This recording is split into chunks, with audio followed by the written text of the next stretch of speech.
Thanks, Jim. Places of worship here have been closed since March 20th. While many are planning for a phased reopening, state officials warn we must keep the protocol for large gatherings in check. News Channel 9's Adrian Smith tells us where churches expect to fall in our regional restart.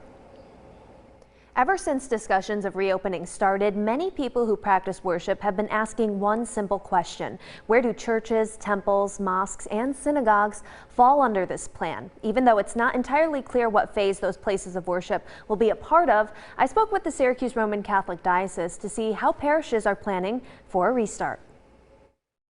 People are hungry for the Eucharist. They want to go and have Eucharist and celebrate the Mass.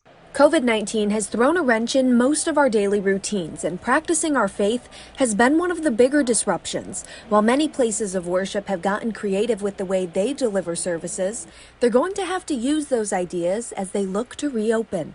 We have been working very hard in developing protocols and instructions on how to celebrate public Mass. The Syracuse Roman Catholic Diocese has made up a task force to assist their 114 parishes with reopening plans. Each parish will need to follow basic guidelines, then they'll have to submit their own plan to the diocese on how they'll be able to meet that protocol.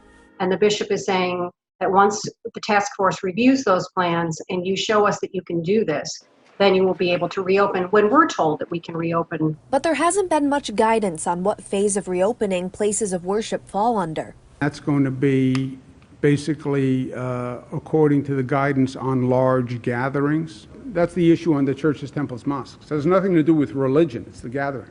And while there isn't a set date, the Syracuse Diocese is asking all parishioners to be patient, and they want everyone to know they're listening. I hear you, but please be prepared that it's not going to be back to normal. So this is going to be the phrase that, it's going to be all in the Webster Dictionary, that all these new phrases we use, but it will be the new normal for now. And so we're going to have to make accommodations, and we're going to have to be patient, and we're going to have to persevere. Now, that guidance and protocol from the diocese hasn't been finalized yet, but they're encouraging parishes to use this time to come up with ideas of how they can best reopen. Now, because of the different sizes and locations of each church, they're going to treat each plan as their own. Adrian Smith, News Channel 9.